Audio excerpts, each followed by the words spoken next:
En la clase pasada, las clases pasadas, habíamos, digamos, tratado una serie de cuestiones generales acerca de cómo cuando el fármaco se unía a su blanco de acción, a su receptor que le hemos llamado, era capaz de, digamos, una vez unido selectivamente a ese y específicamente a ese blanco de acción, generaba un efecto biológico. Habíamos visto, eh, digamos, todo lo que concernía a la eficacia de ese fármaco, y habíamos visto, sobre todo, analizado un poco las curvas dosis-respuestas para cada uno de los tipos de fármacos, que sean agonistas o antagonistas de los ligandos endógenos, y toda la variación que había. Todo ese tema que hemos visto en las clases pasadas hacía lo que es la parte de la farmacodinamia, y hoy, para la farmacodinamia general, que ustedes ahora cuando estudien cada grupo farmacológico, los van a tener que aplicar y ver qué pasa particularmente en cada uno de los fármacos de sus grupos que vayan estudiando, por ejemplo, en el caso de los prácticos. A partir de la clase de hoy y la que sigue, vamos a ver otro aspecto no menos importante, que a partir de qué, de que digamos, el médico establece un diagnóstico y establece que el paciente debe recibir un fármaco, determina, bueno, qué dosis del fármaco debe administrar. Entonces lo que vamos a intentar, digamos, a ver en estas clases es qué pasa cuando ese fármaco, ya determinada la dosis que se debe administrar a cada paciente, qué le ocurre a ese fármaco una vez que ingresa al organismo hasta poder llegar o alcanzar su blanco de acción para ejercer el efecto farmacológico, que es lo que nos dice la clase pasada. Entonces, esta parte, ¿no es cierto?, esta parte de digamos, la clase que vamos a ver ahora corresponde a lo que es en sí la farmacocinética. Y como ustedes pueden ver en esta diapositiva, bueno, tenemos que ver cómo el fármaco ingresa, cómo se absorbe, cómo pasa a la circulación sistémica y ese fármaco se distribuye en todos los tejidos. Además, cómo, bueno, es metabolizado y excretado. Todo esto, digamos, tiene que ver con lo referente a la farmacocinética. Una vez que digamos, se hace para hacer la posología de un fármaco, el médico tiene en cuenta ciertas consideraciones, entre las cuales la vía de administración, la forma farmacéutica de ese fármaco, la dosis, como les dije recién, el intervalo de dosificación y la duración del tratamiento, va a influir en cómo el fármaco alcanza y mantiene las concentraciones, digamos, adecuadas y suficientes en el blanco farmacológico. Entonces, aquí podemos, a la derecha, podemos ver la representación gráfica de la respuesta en función de la concentración del fármaco que se siente. Aquí es, digamos, expresado en escala logarítmica, y que nos daba las curvas, como idea que habíamos visto en la clase pasada. Y en la parte izquierda podemos ver cómo van variando las concentraciones plasmáticas del fármaco en función del tiempo, y qué es lo que vamos a estudiar y analizar en la clase de hoy. Para poder seguir con esto, tenemos que, digamos, en muchos libros ustedes van a encontrar el concepto de la biofase. La biofase es el lugar en el que el fármaco se puede definir como el lugar en el que el fármaco interactúa con su receptor, dando lugar a una acción farmacológica. Entonces, este es el gráfico que yo les había mostrado en la clase pasada, en donde hemos visto las uniones que se podían establecer entre digamos, el receptor o el blanco farmacológico y el fármaco. Y en este caso vamos a darle a ese sitio, si ustedes quieren, un nuevo nombre que es la biofase, que lo van a encontrar en muchos libros. La concentración que el fármaco alcanza en la biofase, que, bueno, ustedes se darán cuenta, es muy importante, varía en función del tiempo. Y esta variación es el resultado de un equilibrio muy dinámico que se establece entre distintos procesos. El proceso de liberación, absorción, distribución, metabolismo y excreción, que, digamos, como corresponde, digamos, por las iniciales, se llama proceso LASME. Acá más o menos lo tienen, digamos, graficado: liberación, absorción, hay una distribución, se metaboliza y se puede excretar, y a partir de este, digamos, centro que es la distribución, ustedes pueden ver cómo el fármaco alcanza los receptores a nivel de la biofase. Entonces, esto es básicamente lo que vamos a, digamos, tratar de explicar en esta clase y en la clase que sigue. Empecemos con el primer proceso, que es la liberación. Ustedes saben que todos los fármacos están, digamos, elaborados con, digamos, tienen su principio activo y están elaborados de una manera determinada, de manera que se pueda prescribir. Entonces, la liberación sería el proceso a través del cual el principio activo, que está presente en una forma farmacéutica, se libera y de esa manera puede ser absorbido.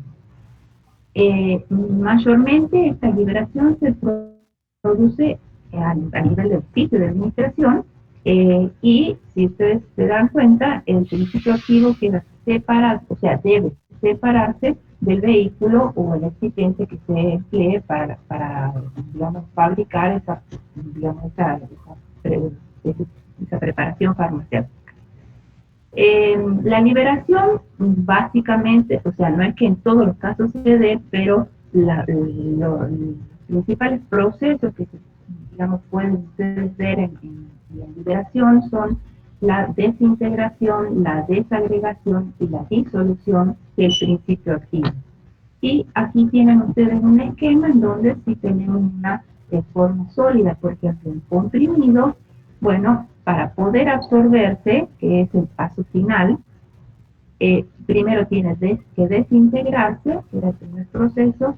Ustedes van a tener gránulos o agregados un poco, digamos, son grandes, y esos gránulos o agregados se desagregan para dar ya partículas más finas que pueden disolverse. De esa manera se tienen el fármaco en solución, y ahí sí puede, o el fármaco principio activo en solución, y así se puede absorber. Hay otros casos en que, por ejemplo, cuando administramos formas líquidas de principio activo, bueno, directamente ya está disuelto, ya tenemos el fármaco en solución y puede más fácilmente absorber. Entonces, como les digo, son tres procesos que, dependiendo de la preparación farmacéutica, se pueden o no dar. Como aquí les expreso en esta gráfica, la disolución es absolutamente necesaria para que los principios activos puedan absorberse. Y la velocidad de disolución es, digamos, un factor clave en el control de la duración del efecto de un fármaco. Este proceso de disolución puede estar influenciado por distintos aspectos, como puede ser el área superficial del sólido, o sea, que el tamaño que ustedes vean las partículas, si hay un polimorfismo del compuesto activo, que esté en forma cristalina o en forma amorfa, también el grado de hidratación que tenga ese compuesto, el estado químico, si es un ácido, una base libre, o si son forma de sales, si están preparados con cubiertas, digamos, que pueden afectar la velocidad y el sitio de disolución. Ustedes bien conocen, por ejemplo, darles un ejemplo, los fármacos que vienen con cubiertas de disolución entérica, o sea que van a poder atravesar el estómago fácilmente sin sufrir ningún tipo de proceso, y recién cuando llegan al intestino, bueno, se disuelve y se libera el principio activo para poder absorber. Bien, ustedes se ven en este gráfico, como siempre les digo, vean que están graficando, acá es el porcentaje de la dosis en función del tiempo, cómo va variando la dosis administrada en función del tiempo. Si ustedes tienen un fármaco, o sea, si quieren ver el fármaco en lugar de el sitio de absorción, tendrán, bueno, se absorbe, tienen el 100% de la dosis, y esa dosis va disminuyendo en función del tiempo en ese lugar de absorción. Si ustedes tienen o quieren ver el porcentaje de la dosis expresado como el fármaco en el cuerpo, bueno, ustedes van a ver cómo va subiendo, alcanza un pico máximo y a partir de allí comienza a disminuir. Producto de que ese fármaco, una vez que se absorbe, bueno, se distribuye, se metaboliza y se excreta. Y digamos, como consecuencia de la metabolización surgen metabolitos que, fíjense, en esta gráfica van subiendo en porcentaje de dosis y luego de un tiempo comienzan a disminuir fruto de que ese metabolito se va excretando. Y acá tienen, ¿no es cierto? En este caso es el metabolito excretado, como va subiendo, y en este caso sería el metabolito presente en el organismo, como sube y luego va siendo, digamos, excretado y por lo tanto disminuye. Entonces, como ustedes ven, hay un pulso temporal de la cantidad de fármaco o de su metabolito que, digamos, se produce, ¿no es cierto?, todas estas variaciones, conforme que el fármaco va sufriendo una serie de procesos una vez que se incorpora al organismo. Medir la concentración de un fármaco en la biofase, como lo habíamos definido, si ustedes se dan cuenta, es bastante difícil. Entonces, existe una, digamos, buena correlación entre la concentración del fármaco en la biofase y la concentración de ese fármaco a nivel plasmático. Entonces,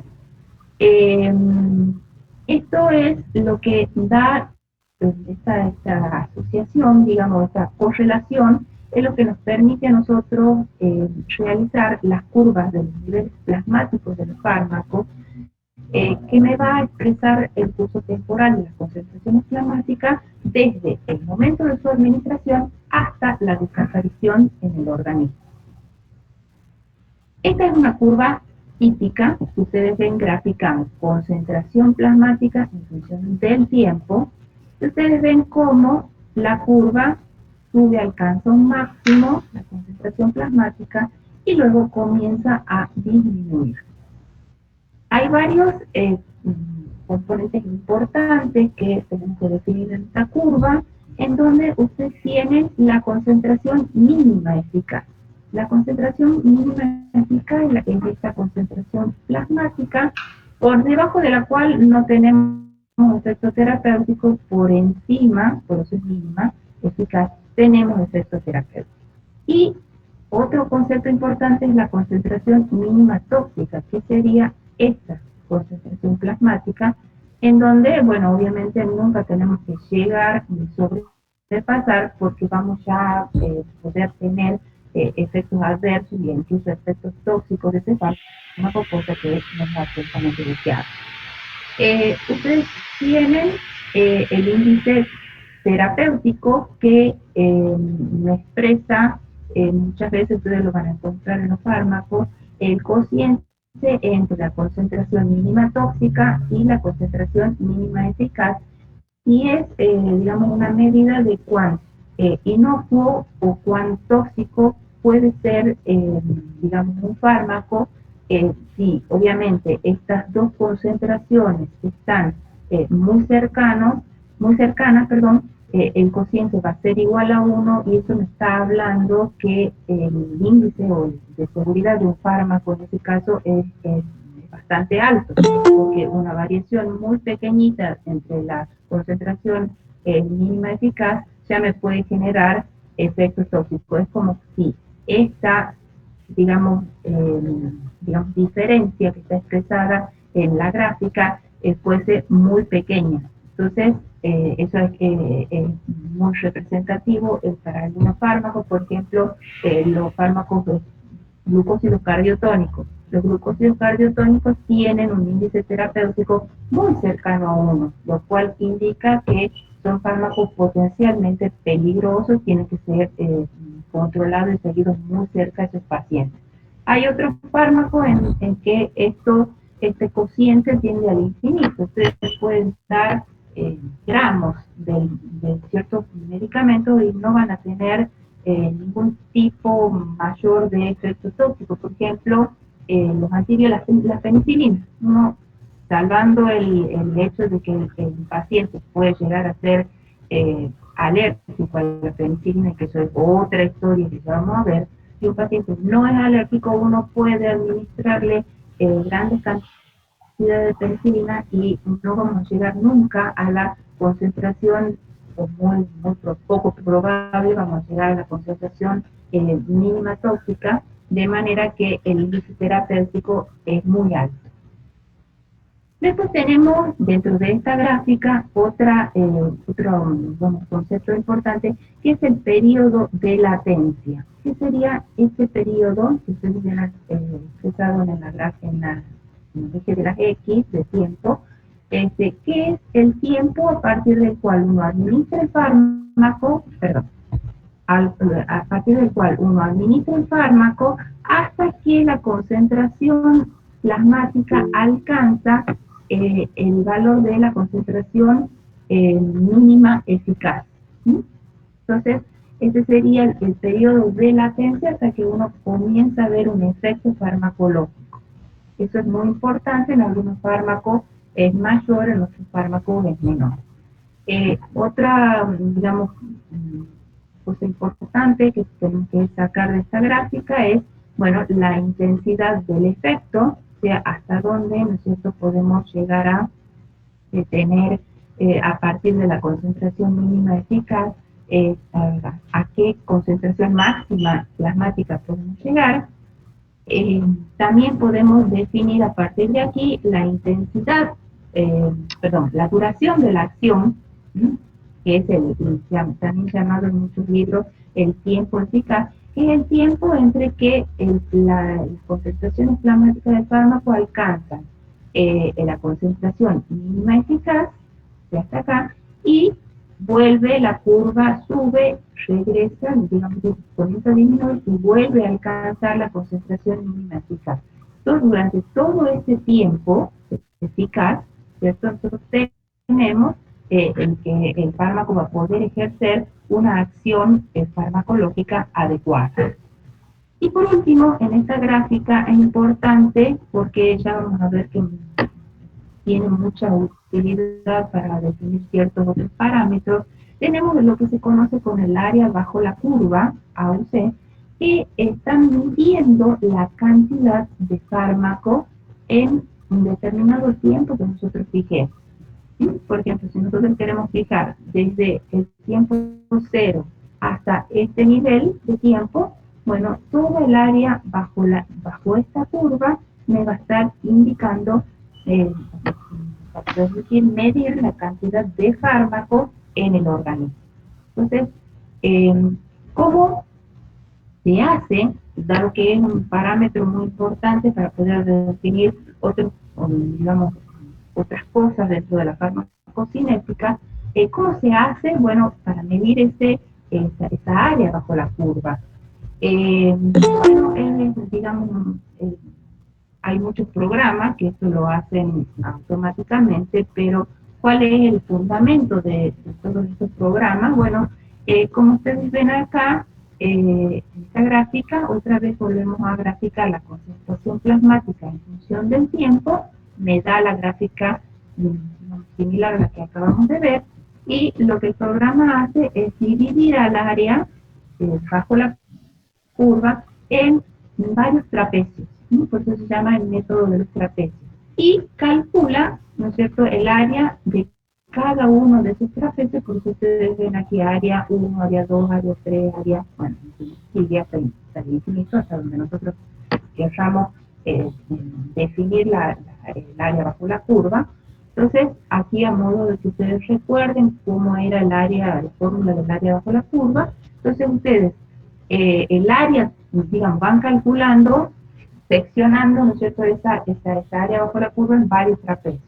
Y el área total bajo la curva, definida entre 0 y, en este caso, infinito, ustedes podrían tomarlo hasta T3, hasta T2, hasta TZ, hasta donde ustedes, digamos, lo necesiten, es igual a la sumatoria de cada una de esas áreas en las que han dividido el área general bajo la curva. Entonces, de esa manera ustedes pueden tener, repito, como he dicho anteriormente, una medida de la cantidad del fármaco entre un tiempo, digamos, un tiempo, el tiempo que ustedes definen, que ustedes necesiten definir dentro de la curva. Bien, entonces, una vez que hemos definido esto, cuál es la variación de la concentración plasmática del fármaco en el tiempo, pasemos y hemos visto cómo previamente el fármaco se liberaba del ciclo de preparación farmacéutica. Vamos a proceder a analizar el proceso siguiente, que es el de absorción. Recuerden, LASME, yo les había dicho liberación, después venía la absorción. La absorción, ¿cómo se define? Como la entrada del fármaco en el organismo. Para poder entrar en el organismo, bueno, el fármaco tiene que atravesar barreras, y las barreras celulares, bueno, ¿cuál es la principal barrera celular que a ustedes se les ocurre? Las membranas plasmáticas, las membranas biológicas. La absorción de un fármaco básicamente depende de varias cosas, pero de las principales de las que depende son la característica físico-química de su fármaco, peso molecular, liposolubilidad, pK, en fin.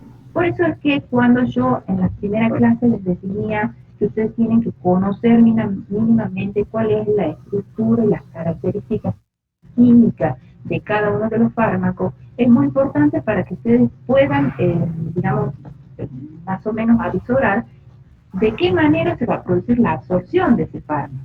Entonces, esa era una de las cosas de las que depende la absorción del fármaco. Segundo, es la característica de la preparación farmacéutica.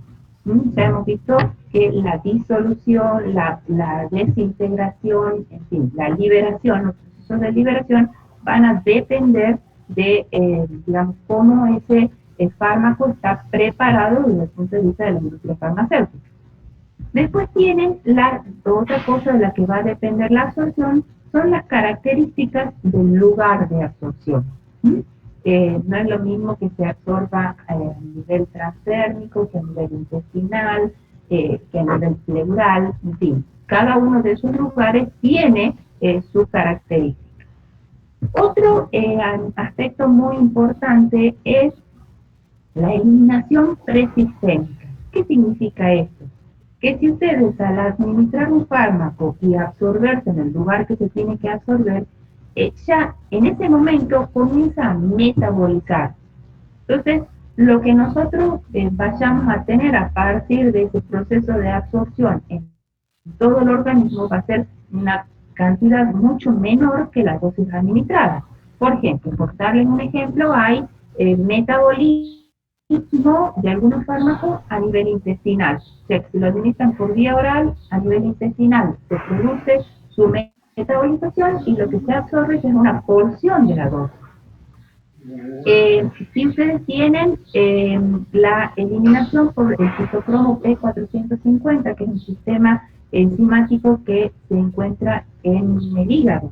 Entonces, en este caso, si el fármaco se administra por vía oral, se absorbe por el intestino y a través de la circulación porta hepática llega, obviamente, primero al hígado, allí sufre su metabolización y vamos a tener como consecuencia una gran proporción de metabolitos que, digamos, lo que va a salir a la circulación sistémica ya va a ser también una porción de la dosis.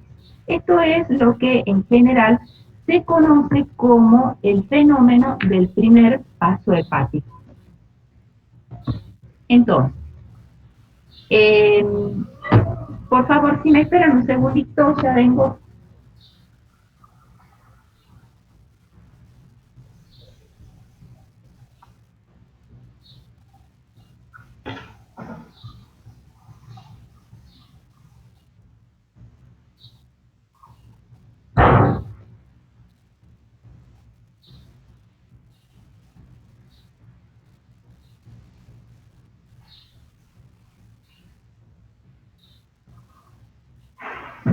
Disculpen, chicos. Bueno, entonces, veíamos que la absorción del fármaco dependía de una serie de caracteres, de una serie de factores que les he ido mencionando. Entonces, veamos cuáles son las principales vías de administración del fármaco. Importante que ustedes acá reconozcan que hay vías inmediatas, como puede ser digamos, la más característica es la vía intravascular, intravenosa, intraarterial, intracardíaca, y después hay otra como la intradérmica, intramuscular. Y después tienen digamos, a ver, ¿por qué son inmediatas? Porque ustedes están colocando el fármaco en la, si no propiamente en el torrente circulatorio, en la vecindad de un torrente, digamos, del vaso sanguíneo. Entonces, por eso son inmediatas. Y después ustedes tienen las vías mediatas en las que, bueno, ya es necesario que existan otro tipo de procesos hasta que el fármaco, a través de esa administración por una vía mediata, llega a la circulación sistémica. Entonces, aquí tenemos la bucal, la oral, la rectal, respiratoria, en fin, genitourinaria, hay varias. Acá les doy, digamos, gráfico mucho más completo que el anterior, entonces ustedes van a poder ver la inmensidad de vías de administración con las que podemos contar para administrar los fármacos. Entonces yo les había dicho antes que las características de la preparación farmacéutica y las características del lugar de absorción también tenían que ver con el proceso, o sea, iban a afectar el proceso de absorción de un fármaco. Entonces, fíjense en si administramos un fármaco por vía oral, bueno, acá teníamos, importante, como habíamos visto recién, el tiempo de desintegración y disolución del fármaco.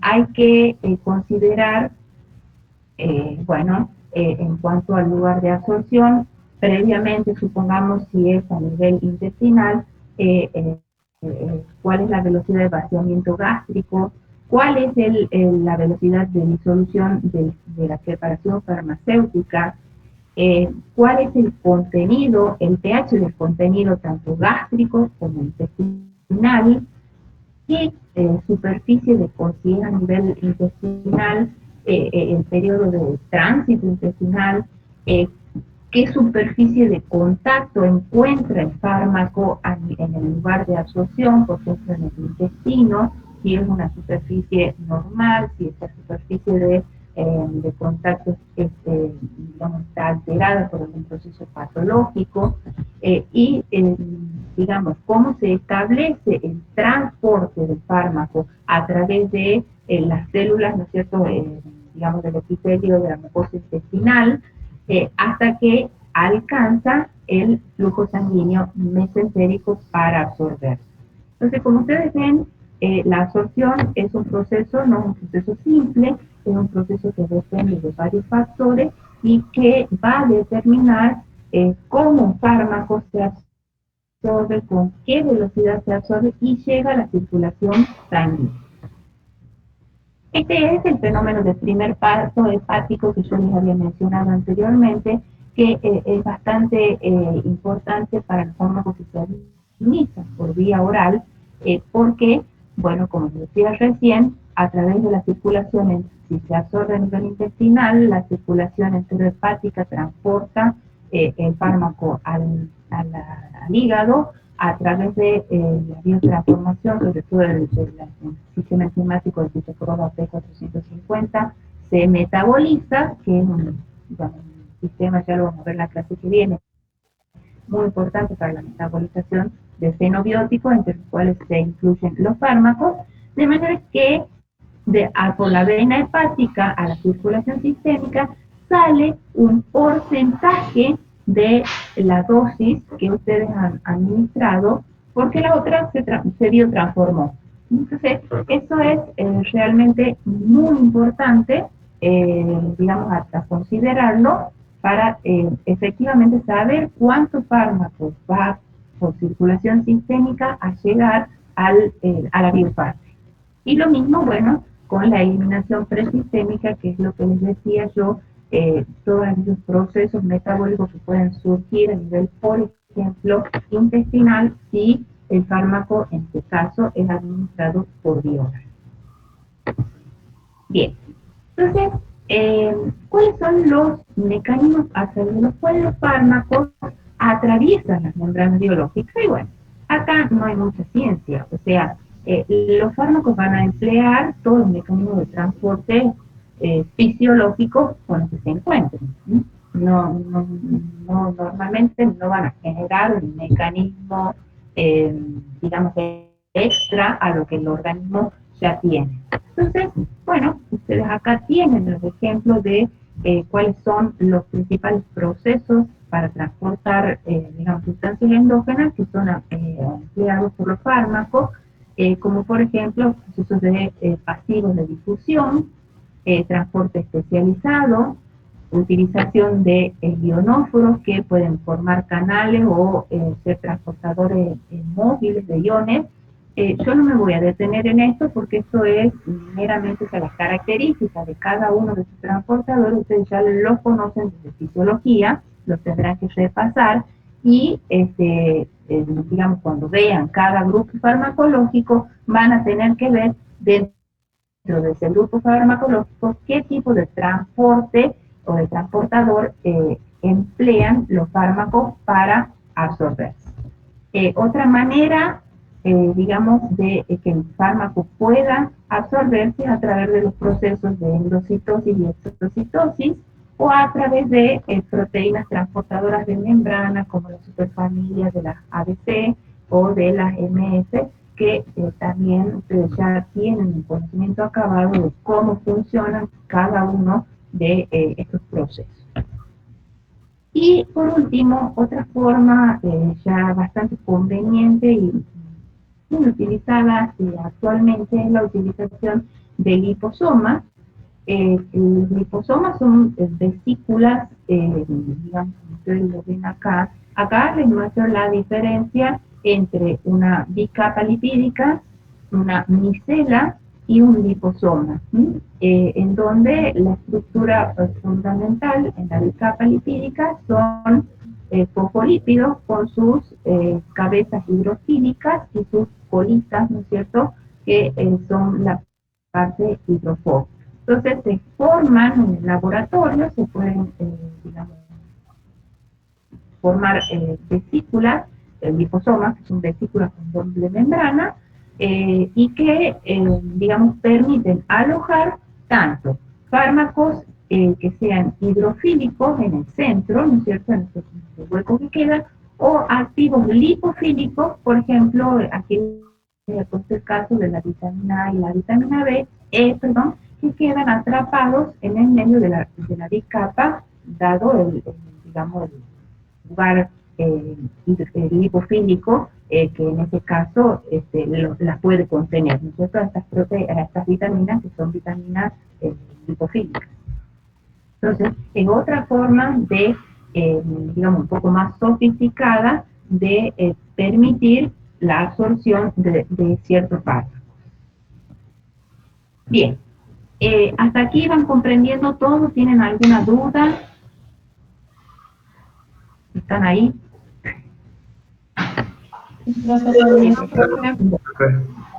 Bien.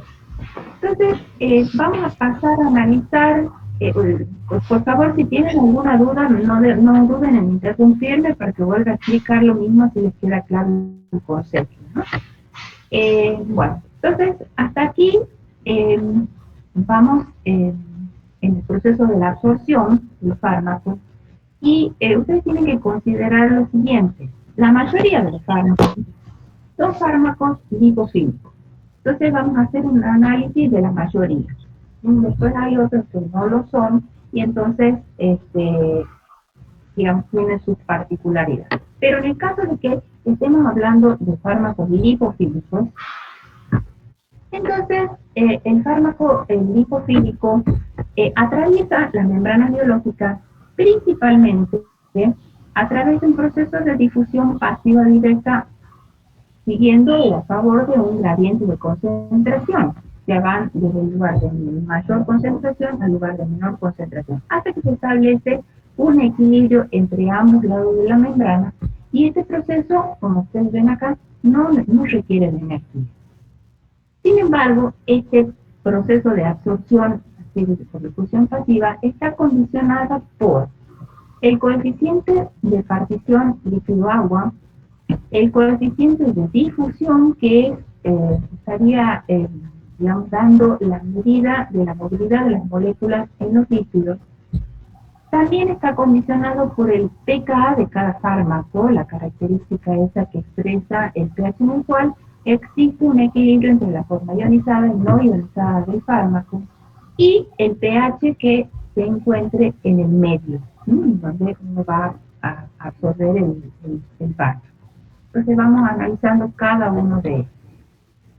Aquí tienen una gráfica para poder entender el coeficiente de partición líquido-agua. Si ustedes tienen una situación en la que el fármaco pasa desde un compartimento 1 a un compartimento 2, y en el medio tenemos una membrana que tiene que atravesar, fíjense que cuando el fármaco tiene mayor liposolubilidad en esa membrana, se va a generar un delta, una variación de concentración intramembrana, mucho mayor que cuando el fármaco tiene menor liposolubilidad.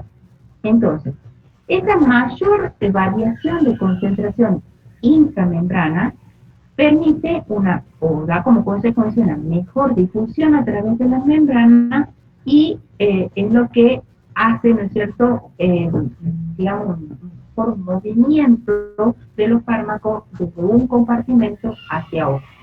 A diferencia de lo que está expresado en la gráfica B, donde esta variación de concentración, porque el fármaco es poco liposoluble, es muy baja, y entonces el movimiento desde un compartimento hacia el otro será también mucho menor.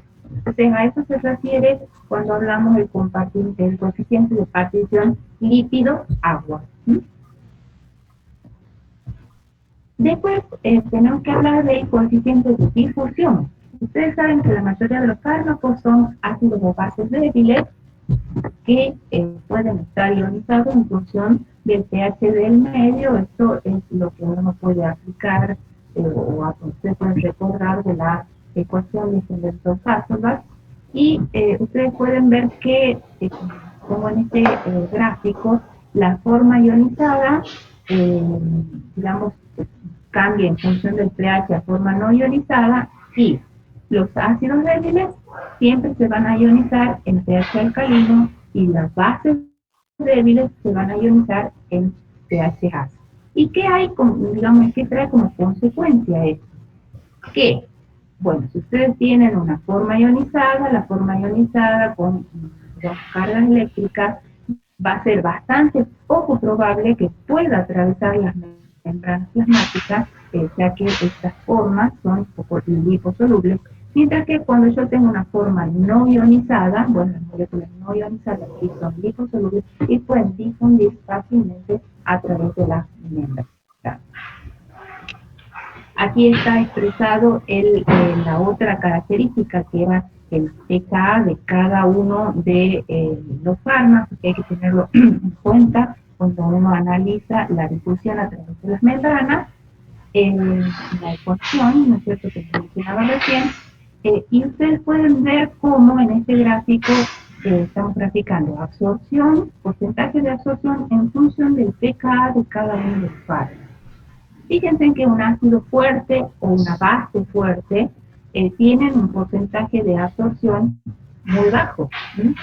Mientras que una base débil o un ácido débil, digamos que con sus respectivos pKa, pueden tener un porcentaje de, digamos, de absorción mucho mayor, que estamos considerando o comparando con un ácido fuerte, y que esta absorción va a variar de acuerdo, usando la ecuación esta de Hasselbalch, va a variar de acuerdo al pH del medio en el cual nosotros pretendamos que el fármaco se absorba.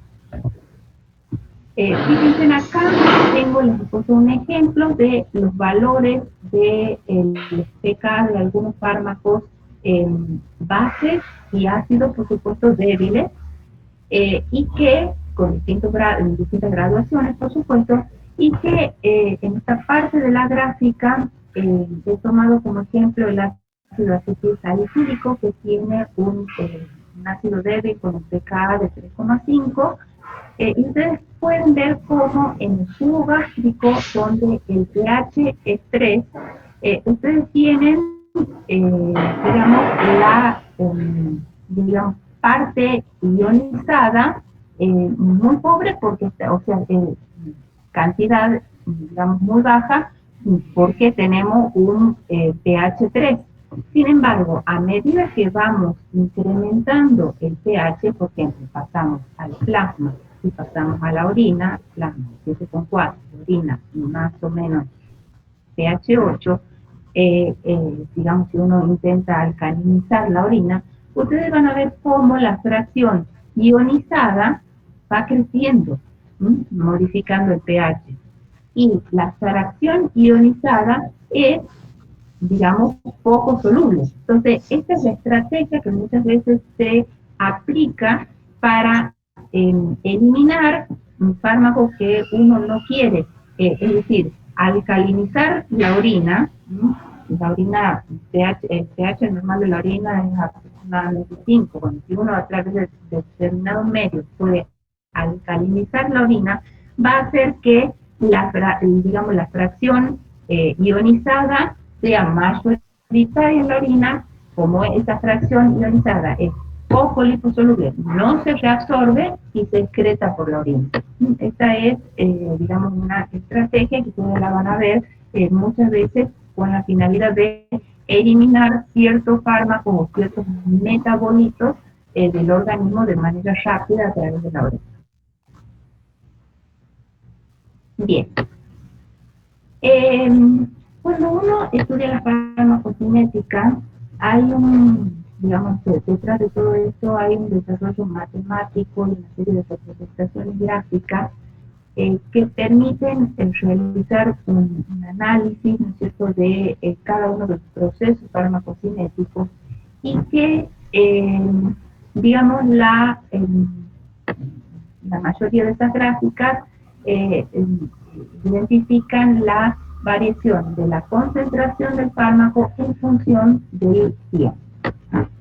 En estas, digamos, en farmacocinética, ustedes pueden recordar que las cinéticas de variación de las concentraciones del fármaco versus el tiempo pueden llegar a ser de orden 0 o de orden 1. Una cinética de orden 0 es aquella en la cual la velocidad de cambio es absolutamente independiente de la cantidad de fármaco que está sufriendo el proceso de absorción. Generalmente la representación gráfica de las concentraciones plasmáticas versus el tiempo es lineal. ¿Cuáles son los ejemplos? Bueno, aquí tienen algunos ejemplos en cada circulación sanguínea de fármacos que se administran por infusión continua, vía intravenosa continua, la absorción de muchas fórmulas o muchas formas de preparación de POT, como glucocorticoides, algunos fármacos que tienen un metabolismo saturable, como el ácido acetil salicílico, la penicilina, fármacos anticonvulsivantes. Y luego tienen la cinética de orden 1, en la cual la velocidad de cambio es directamente proporcional a la cantidad de fármaco que sufre el proceso. ¿Sí?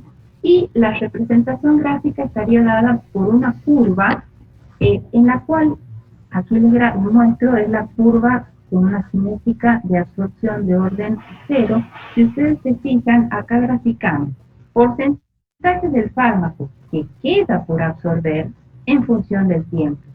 Entonces, a diferencia de una cinética de orden 0 que era lineal, acá la velocidad va disminuyendo, o sea, cuando menor cantidad de fármaco quede por absorberse, la velocidad de absorción va a ser menor. Esa es la característica de la mayor parte de los procesos farmacocinéticos, o sea, la mayor parte de los fármacos tienen una cinética de absorción de orden 1, salvo aquellos casos que tengan una cinética de orden 0, que son los que les expresaba anteriormente, pero es la minoría. La mayoría obedecen la cinética de orden 1. Bueno, aquí está una cinética de orden 1 con esta gráfica y una cinética de orden, digamos, 1, en la cual ustedes saben que siempre estas gráficas que no son lineales permiten sacar menos información y para eso siempre uno hace la conversión a escala semilogarítmica. Y entonces de esta manera puede obtener una línea, una gráfica lineal, como en este caso. Aquí hemos graficado el logaritmo de la cantidad de fármacos por absorberse en función del tiempo. Y aquí sí ya tienen una recta. Estas serían las ecuaciones resultantes. No voy a entrar en ese detalle, digamos, si ustedes lo quieren ver, está perfectamente deducido a nivel en el libro de texto, pero no es la idea de esta clase. Y qué es lo que quiero sacar digamos, el concepto clave. Que a partir de aquí, de estas gráficas, uno puede obtener la semivida de absorción, o sea, el tiempo medio de absorción, como lo tienen expresado aquí abajo, que es el tiempo que tarda en reducirse a la mitad el número de moléculas disponibles para absorber. ¿Sí? Entonces, digamos, es una característica muy importante particular de cada fármaco. Cada fármaco tiene su tiempo de vida media de absorción y se digamos, calcula a través de esta ecuación que ustedes tienen aquí abajo y que surge de desarrollo matemático de todas estas gráficas y ecuaciones que pueden ver anteriormente. ¿Qué significa, digamos, la semivida de absorción o el tiempo de vida media de absorción de un fármaco? Que a mayor rapidez de absorción, mayor va a ser la constante de absorción, ¿está? Y menor la semivida de absorción. Mayor rapidez de absorción, menor semivida de absorción. Y eso se relaciona indirectamente con su constante de absorción. Entonces, cuando ustedes vean dentro de un fármaco particular una serie de características que siempre se dan, ustedes van a ver, bueno, cuál es su constante de absorción, y a partir de esa constante de absorción ustedes van a ver si ese fármaco se absorbe rápidamente o no se absorbe tan rápidamente. Eso es digamos, muy importante y tiene que ver con la vía que el médico decide emplear para administrar el fármaco, el tiempo, ¿no es cierto?, el periodo de latencia que el médico considera hasta que comience el efecto farmacológico. O sea, son toda una serie de conceptos que el médico tiene y que considerar, y que no es lo mismo si se trata de un paciente de urgencia a un paciente que, bueno, debe recibir un tratamiento, pero no tiene que conseguir un efecto tan rápidamente. Bueno, Recuerden entonces que las cinéticas de absorción de orden 1, la velocidad de absorción disminuye con la cantidad de fármaco que queda por absorberse, mientras que en las cinéticas de orden 0, el número de moléculas que se absorben por unidad de tiempo permanece siempre constante. Aquí están, ¿no es cierto?, una de las, digamos, de este ejemplo que ustedes pueden tener. Y recuerden, aquí están los gráficos que se pueden hacer siempre en escala aritmética o en escala semilogarítmica para obtener, ¿no es cierto?, en el caso de la cinética de orden 1, una gráfica lineal. Bien, ustedes vean acá cómo la absorción, ¿no es cierto?, va a incidir directamente en la concentración plasmática y sobre todo en el pico de concentración plasmática. Acá hay varios conceptos que los vamos a ir viendo después con mayor detalle, que son la biodisponibilidad, la velocidad del volumen de distribución y de depuración, pero ¿qué me interesa que les quede ahora de claro? Si ustedes ven la concentración plasmática en función del tiempo, ustedes tienen acá tres, digamos, podrían representar A, B y C, podrían representar o tres fármacos diferentes, o un mismo fármaco, con una dosis única, administrado por tres vías distintas. Por ejemplo, A sería por una vía intravenosa. Fíjense en cómo el pico de concentración plasmática se alcanza rápidamente. B sería la administración de la misma dosis, pero administrado por vía intramuscular. La concentración máxima se alcanza un tiempo después. Y bueno, la transdérmica aún menor. Y a su vez, ustedes también pueden ver que hay variaciones en los picos, o sea, no es lo mismo administrarlo por vía intravenosa que administrarlo por intramuscular o transdérmica. La concentración máxima que se alcanza en cada caso es muy diferente. ¿Por qué? Porque en estos dos últimos casos, tanto en D como en C, ustedes ya han tenido el proceso de absorción que puede haber reducido, ¿no es cierto?, la cantidad inicial de dosis que se ha administrado.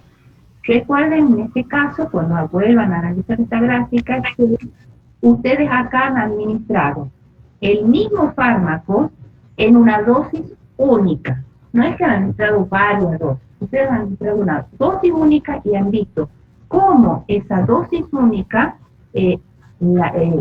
traducida a concentración plasmática del fármaco va variando en función del tiempo. O sea, ustedes tienen un máximo y al cabo del tiempo ya no tienen más. En una sola dosis que ustedes han administrado de ese fármaco. Y acá entonces vamos a el concepto de lo que es la biodisponibilidad. La biodisponibilidad indica la cantidad y la forma en que el fármaco llega a la circulación sistémica y está disponible para producir un efecto, o sea, para alcanzar su blanco terapéutico. Cantidad y forma en que el fármaco llega a la circulación sistémica. Este parámetro depende de, bueno, la absorción, por supuesto, de la liberación antes de la liberación del principio activo de su preparación farmacéutica, pero también depende de la distribución de ese fármaco, que es otro proceso farmacocinético, y de la eliminación del mismo. O sea, con esto les quiero decir que la biodisponibilidad no solo va a depender de la liberación y absorción, que son los parámetros farmacocinéticos que hemos analizado hasta ahora, sino que también depende de otros parámetros farmacocinéticos que vamos a analizar después. Entonces, ¿cómo se digamos, para calcular esto, la biodisponibilidad de cada fármaco? Se toma como un valor aproximado la concentración plasmática de dicho fármaco y se compara esa concentración plasmática con la concentración plasmática que se alcanza, que este mismo fármaco va a alcanzar una vez que uno lo administra con una inyección intravenosa. O sea, en este caso me estoy desligando de los procesos de liberación y absorción. Yo directamente pongo el fármaco en el torrente circulatorio y ahí no tengo ni absorción ni liberación. El cociente entre estas dos cosas, concentraciones plasmáticas, es a lo que llamamos biodisponibilidad, como ustedes pueden ver acá. Biodisponibilidad es la cantidad de fármaco, digamos que en concentración plasmática del fármaco que ha sido aplicada por una determinada vía. Por ejemplo, consideremos la vía oral. Ustedes han administrado un fármaco por vía oral y tienen, graficando concentraciones plasmáticas en función del tiempo, estas gráficas, que es la azul, cero máximo y comienza a disminuir. El área bajo la curva, recuerden, les va a dar cantidad de fármaco que tenemos, digamos, en todo el periodo que queramos considerar. En este caso, desde el principio hasta el fin. Esta sería el área bajo la curva de una administración oral. Para conocer la biodisponibilidad, este mismo fármaco se administra por vía intravenosa. O sea, así, como les digo, nos liberamos del proceso de liberación y absorción, lo colocamos en el torrente sanguíneo y tenemos la gráfica que ustedes ven por detrás de la anterior, que es la que está expresada en rojo. O sea, el fármaco, aquí colocamos una determinada cantidad y va disminuyendo con el tiempo hasta llegar a cero. Entonces, el cociente del área bajo la curva del fármaco administrado por vía oral sobre el área bajo la curva del fármaco administrado por vía intravenosa es lo que se conoce como biodisponibilidad. Bien, ¿cómo cuantificamos esto? Bueno, la cantidad, digamos, esto, si ustedes se dan cuenta, tiene que ver con que no es la dosis que uno administre por cada uno de las vías de administración que quiera emplear, salvo la administración intravenosa, la dosis que administre no va a ser la misma o no se va a traducir en la cantidad de fármacos que yo tengo circulando en la sangre. ¿Por qué? Porque la cantidad absorbida de ese fármaco es igual a la dosis por F, que es la fracción de absorción biodisponible. O sea, la fracción de la que se define como la fracción de dosis administrada que llega a la circulación sistémica en forma inalterada. Entonces, si yo calculo, o el médico calcula una determinada dosis para un paciente, bueno, en el proceso de liberación y de absorción, sobre todo, habrá algo que me disminuya la cantidad del fármaco, de manera que en la concentración plasmática yo no voy a ver la misma cantidad que la dosis que he administrado. Y eso es lógico, eso depende básicamente de los procesos de absorción y todo lo que habíamos visto anteriormente, lugar de absorción, pH, en fin, todo lo que tiene que ver con el proceso absortivo en sí. Entonces, F es, digamos, que se puede calcular justamente de la manera que les había presentado anteriormente, perdón, haciendo estas, digamos, dos formas de administrar, una por vía intravenosa y otra por la vía que nosotros estemos considerando, por ejemplo, la oral. Entonces, el F sería área bajo la curva extravascular, podría ser oral, y sobre el área bajo la curva intravascular. Entonces, eso me va a estar, si esto es igual que esto, bueno, la cantidad absorbida será igual a la dosis, porque eso va a ser igual a 1. Ahora, si la cantidad, digamos, varía y es menor, entonces eso se va, la cantidad extravascular es menor, lo que las áreas bajo la curva que yo tengo son menores a las que puedo obtener por vía intravascular, entonces eso va a ser distinto de 1 y la cantidad absorbida va a ser diferente, menor, en este caso, que la dosis administrada. Bueno, también van a encontrar en algunos libros la biodisponibilidad relativa, que es relacionada a las dosis bajo las curvas de digamos, fármaco problema frente a un fármaco de referencia que, digamos, uno quiera hacer la comparación. Esto es la biodisponibilidad relativa. Y acá, bueno, se están mostrando, ¿no es cierto?, distintas, para que ustedes vean, distintas áreas bajo la curva. Ustedes tienen, digamos, administrando el fármaco a través de distintas vías, que es lo que hemos estado más o menos manejando hasta ahora. Fíjense en que la cantidad total del fármaco que llega a la circulación, que se cuantifica por el área bajo la curva, acá ustedes pueden ver cómo, si lo administro, otra vez graficamos concentración plasmática del fármaco en función del tiempo en cada una de estas gráficas. Fíjense, en esta gráfica correspondería a la administración intravenosa.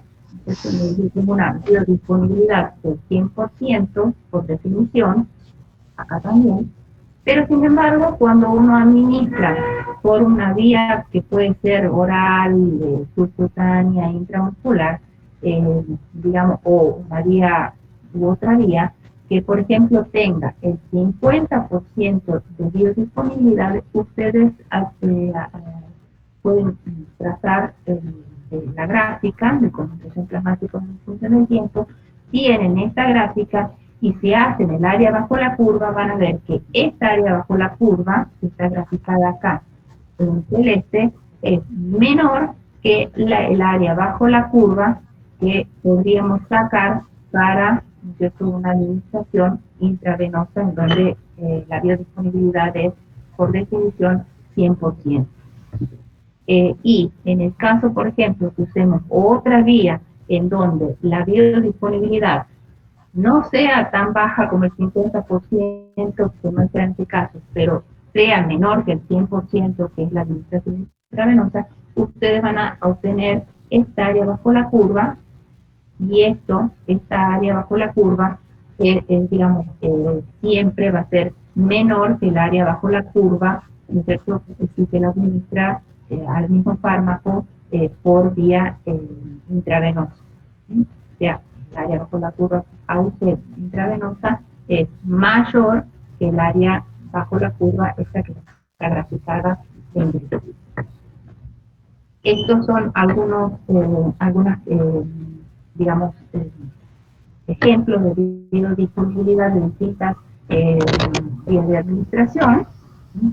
Y acá, digamos, tienen la vía oral, que es bastante variable, ¿no? Como ustedes pueden ver, siendo la intravenosa, por definición, 100% biodisponible. Bien. En esta gráfica también ustedes pueden analizar la concentración máxima que se alcanza digamos, con distintas formas de administración, vías de administración y distintas formas farmacéuticas. Ustedes ven cómo siempre la concentración máxima alcanzada, estoy hablando siempre de concentración máxima plasmática alcanzada, va a variar en diferentes tiempos, y se va a alcanzar en diferentes tiempos, tanto para distintas formas, ¿no es cierto?, o vías de administración, como para distintas preparaciones farmacéuticas. Entonces, aquí con esto cerramos que depende, ¿no es cierto?, tanto de la vía de administración como de la preparación farmacéutica, el tiempo en el que se alcance la concentración plasmática máxima de un determinado fármaco. Por último, quería darles el concepto de la bioequivalencia, en donde la bioequivalencia, también lo van a encontrar este concepto en algunos libros, hace referencia, digamos, este concepto de bioequivalencia es muy empleado cuando uno quiere validar, por ejemplo, genéricos. Este genérico es bioequivalente a esta otra preparación farmacéutica de otro laboratorio o de otro, digamos, de otro lugar. Son genéricos bioequivalentes. En donde cuando uno dice que tiene bioequivalencia, significa que hay una ausencia significativa de diferencias en la biodisponibilidad de un principio activo, este, siempre y cuando ese principio activo sea administrado en la misma dosis y en condiciones similares. ¿Mm? Entonces, esto, repito, es lo que se emplea muchas veces en los laboratorios de control, digamos, regulatorios y control, digamos, a nivel nacional, para validar distintos genéricos, ahora que está muy, digamos, en boga, muy empleado el término esto de los genéricos, en lugar de emplear, digamos, medicamentos preparados por determinados laboratorios con renombre. Bueno, esto sería un esquema, ustedes lo revisan, de distintas partes que componen un estudio de bioequivalencia. No me voy a detener en esto. Si tienen alguna duda, lo podemos ver en clases de consulta. Y, digamos, con esto terminaríamos lo que es el proceso de, digamos, liberación y de absorción de los fármacos. A partir de aquí, tendríamos que ver la siguiente etapa, que es la etapa de distribución de los fármacos. Es decir, estamos a este nivel.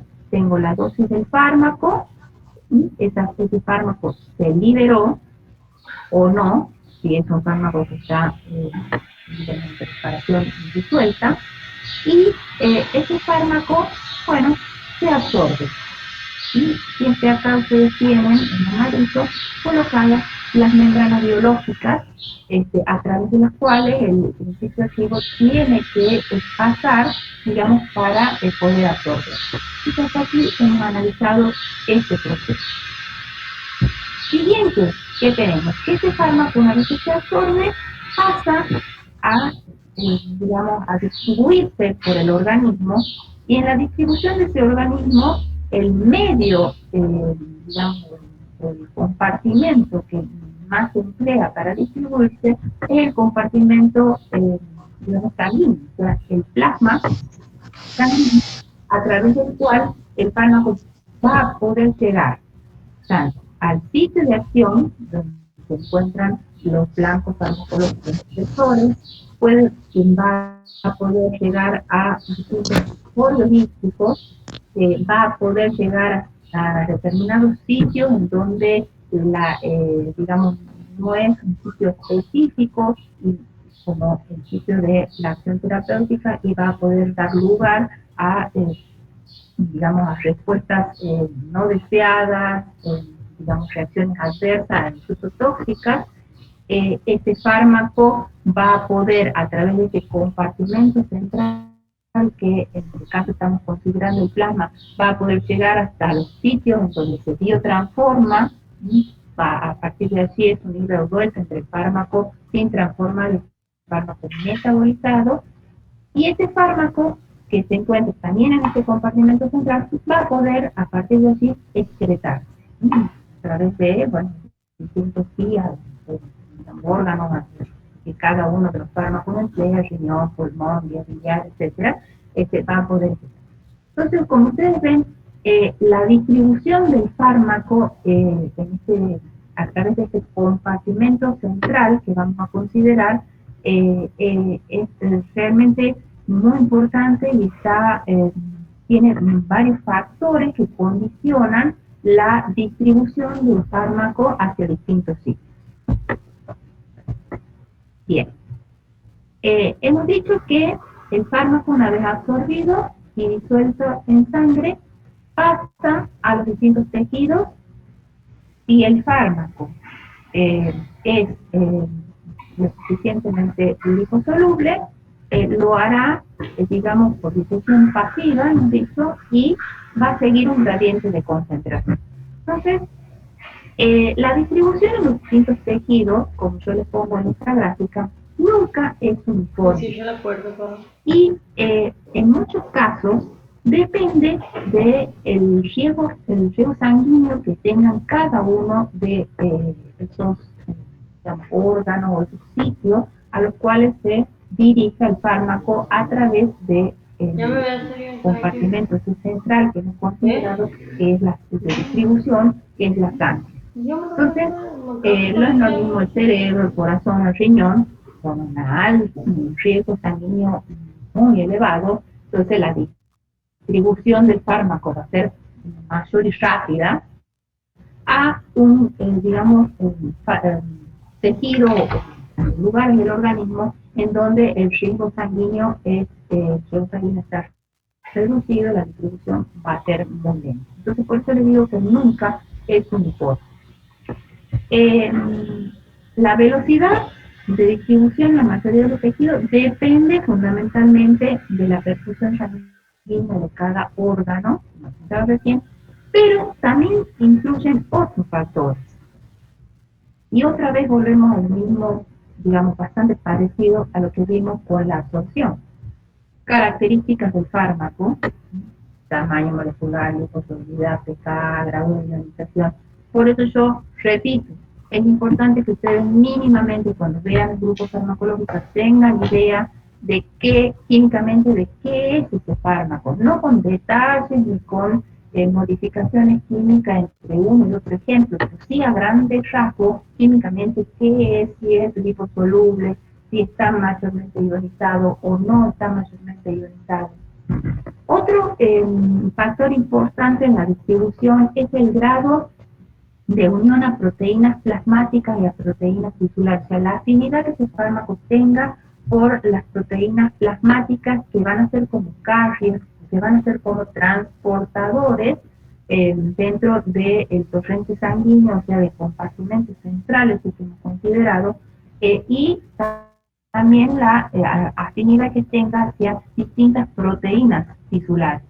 Esto, como ustedes se dan cuenta, es, digamos, una unión, a diferencia de la unión a los receptores, que era una unión específica y selectiva, es una unión totalmente inespecífica. Por ejemplo, por darles un ejemplo, en sangre, la albúmina es la proteína que mayormente transporta a los fármacos y a otros xenobióticos. Entonces, esta unión de los fármacos, en este caso a la albúmina, es una unión inespecífica, ¿sí? A diferencia de la unión del fármaco a su sitio blanco o a su receptor, que es una unión altamente específica. Pero bueno, ocurre y de esa manera los fármacos se transportan desde el compartimento central al sitio de acción específica. Después tenemos que tener otros tipos de consideraciones en la distribución, que es el contenido graso de cada tejido, sobre todo cuando estamos considerando fármacos que son altamente lipofílicos, el pH regional de, digamos, de la zona en donde tiene que actuar el fármaco, porque ustedes recuerden, modificando el pH, yo podía tener el fármaco más o menos ionizado. La permeabilidad es que ese fármaco tenga en las membranas celulares el coeficiente de partición líquido-agua, y las características, también hay que considerar algo muy especial, que son las distintas barreras, como la barrera hematoencefálica, hematoplacentaria, hematotesticular, que son barreras del organismo muy específicas que dejan pasar ciertas sustancias y ciertas otras sustancias no las deja pasar.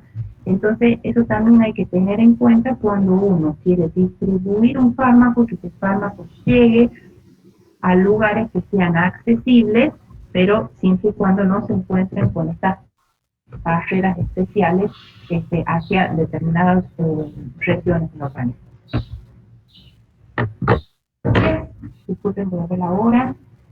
Yo sé que muchos de ustedes a las 10 tienen práctico, entonces yo a las 9:30 voy a cortar esta clase y la voy a continuar el próximo miércoles para que ustedes tengan tiempo de poder recuperarse y entrar a práctica. Entonces, una vez que nos Nosotros tenemos el fármaco que va circulando por ese compartimento central y tiene que entrar a determinados tejidos. La velocidad de entrada a los tejidos eh, se dice que digamos, se iguala a la velocidad de salida a la sangre cuando se alcanza un determinado equilibrio de distribución. Si ustedes tienen acá un ejemplo, bueno, tienen un fármaco de mayor concentración en la sangre, en el plasma, y atraviesa a través de, siempre y cuando estemos hablando de un fármaco lipofílico que puede atravesar por difusión simple las membranas plasmáticas, entonces va a atravesar las membranas en donde va a encontrarse, o sea, va a seguir un gradiente de concentración y va a ir del lugar de más concentración a menos concentración hasta que finalmente se establece un equilibrio de concentraciones entre ambos lados de la membrana. Una cosa que ustedes tienen que considerar es que al mismo tiempo, que, o sea, esto no es tan simple así, sino que al mismo tiempo que se va produciendo esa distribución y se trata de alcanzar el equilibrio entre lo que entra y lo que sale, se va produciendo los procesos de metabolismo y de excreción de un fármaco. Entonces, eso para que lo tengan nada más en cuenta. Entonces, una vez que alcanzamos el equilibrio, la cuestión es si uno quiere alcanzar un, digamos, efecto farmacológico constante en el tiempo, debe tratar de mantener ese equilibrio, o sea que yo tenga el órgano, digamos, lugar blanco, en el sitio blanco, tenga la concentración, digamos, una concentración determinada y constante del fármaco. Entonces, el mantenimiento de ese equilibrio se va a lograr suministrando una cantidad de fármaco igual a la cantidad de fármaco que es eliminado. Entonces, de esta manera, yo voy a lograr tener una concentración de fármaco estable en digamos, en el sitio blanco de la acción farmacológica. Y fíjense que cuando uno hace un gráfico de concentración plasmática en función del tiempo, digamos, es capaz de, digamos, en un primer momento, ¿no es cierto? Hay aquí tiene la primera flecha, es la administración, como veníamos viendo hasta las gráficas de recién. O sea, sube, alcanza una concentración máxima, ahí tendríamos que considerar todas las cuestiones de, digamos, el sitio, las características del fármaco, en fin, y comienza a bajar, que es lo que yo les decía, o sea, se establece el equilibrio, pero luego, como se ponen en marcha los procesos de metabolización y excreción, la concentración plasmática baja. Entonces, para mantener un equilibrio de concentraciones en el lugar blanco, yo debo ir administrando fármacos sucesivamente, y en eso consiste, ¿no es cierto?, digamos, un tratamiento que uno tenga que hacerlo. Por ejemplo, en 7 días o 10 días, el médico dice, bueno, yo necesito un tratamiento de 7 días en donde yo tenga, ¿no es cierto?, una concentración determinada en el sitio blanco. Para eso hay que administrarlo repetidas veces, como ustedes pueden ver en estas flechas.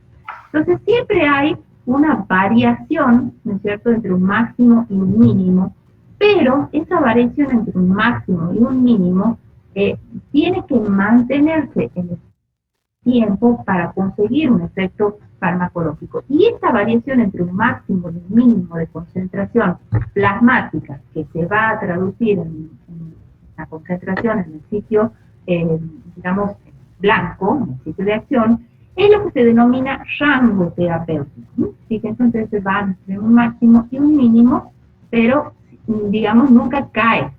Hasta que esta que está acá en esta flecha, sería la última dosis, entonces el médico le dijo, bueno, 8 días de tratamiento, punto y aparte, aquí se termina la cosa, entonces allí ya comienza a disminuir la cantidad del fármaco, porque bueno, ya comienzan a ser relevantes, digamos, solamente los procesos de metabolización y de excreción.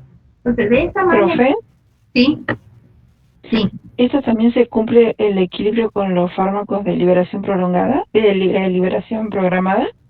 De liberación prolongada, sí, es así. Sí. La liberación prolongada lo que te hace es no tener que, por ejemplo, administrar, por decirte, para comparar, oralmente un fármaco puede ser cada día, en este caso de la gráfica está administrado cada día, puede ser cada 8 horas, en fin, eso depende de cada fármaco. Pero la liberación prolongada lo que te hace es, digamos, realizar una liberación lenta de ese fármaco, de manera que vos no tengas que estar administrándolo vos, ¿no es cierto?, controlando la administración, sino que se va liberando lentamente, pero sí, de manera, la idea es conseguir un estado, digamos, que varíe, ¿no es cierto?, entre un máximo y un mínimo, o sea, que no tenga una disminución, digamos, continua del fármaco en el organismo, que se va a traducir obviamente en una falta de acción farmacológica. Gracias. De nada. Bien, entonces, esto ya lo vamos a ver con mayores detalles en las próximas clases. ¿Y qué significa llegar a este estado que se denomina estacionario? O sea, estar entre un máximo y un mínimo de concentraciones plasmáticas que se traduce en un efecto farmacológico estable que se puede mantener en el tiempo. Ustedes me preguntarán, ¿y qué pasa con esta parte de la gráfica en donde comienza a subir? Bueno, eso no corresponde al estado estacionario, pero ya vamos a ver, no ahora, en la próxima clase vamos a ver qué significa esto hasta que yo logro llegar a un estado estacionario que varíe entre un máximo y un mínimo en donde yo tenga un rango terapéutico aceptable. Bien, acá ustedes pueden ver, digamos, en esta primera gráfica A, cómo, ¿no es cierto?, estamos dentro del rango terapéutico, máximo acá, mínimo acá. Entonces se mantiene en el tiempo mientras yo voy con una primera dosis y después voy administrando distintas dosis. Esta sería una dosificación terapéutica cuando uno, y ya lo vamos a analizar después, doy una primera dosis muy elevada, de manera que no tengo esta parte de la curva que va subiendo la concentración plasmática progresivamente, sino que sube una dosis mucho mayor, seguramente. Yo alcanzo el máximo de concentración plasmática y de allí ya las dosis sucesivas van a ser menores para conseguir, ¿no es cierto?, este rango terapéutico. Eso es cuando hay una situación obviamente de urgencia. Yo necesito ya que el paciente tenga y mantenga niveles elevados de fármaco en el biofármaco. Y en C, ustedes van a ver cómo cuando se administra una dosis y dosis sucesiva, ya me escapo del rango terapéutico. Ya estoy por encima del rango terapéutico y la mayor parte de las curvas, entre máximos y mínimos, están por encima, lo cual me indica que ese fármaco muy probablemente está, digamos, se ha administrado una dosis mayor de la necesaria y ya me está produciendo efectos adversos, sino efectos tóxicos. Y lo contrario se puede observar en la gráfica que sigue, en la D, en donde yo administro una primera dosis, pero todas las variaciones, tanto de máximos como de mínimos, caen por debajo de este rango terapéutico. Entonces, esto va a ser una, digamos, administración de fármaco subefectiva. Yo no voy a tener digamos, efectividad terapéutica en ese tratamiento. Entonces, como ustedes ven, es una cuestión bastante complicada, digamos que el médico tiene que tener en cuenta para lograr una efectividad terapéutica dentro del tratamiento constable. Bien. Bueno, hasta aquí quiero preguntarles, hay muchas personas que tienen que, me falta todavía un poco de esta clase, hay muchas personas que tienen que acceder al trabajo práctico, a la ciencia, dentro de lo que están sí, profe. aquí. Sí, bueno. Sí, profe. Sí, profe. Entonces yo, para que ustedes puedan descansar, tomar algo y entrar al práctico, paro acá en el transporte de fármacos en sangre y voy a seguir en la próxima clase, el próximo miércoles, con esto. Son en realidad, de farmacocinética yo doy 4 clases en realidad. Entonces, sería esta, que son, ustedes lo tienen subido al PDF, son 2, y después me faltarían otras 2. Yo las voy a ir dando, no quiero ir demasiado rápido como para que ustedes comprendan lo que les estoy diciendo y si tienen alguna duda me pregunten. Entonces por eso voy a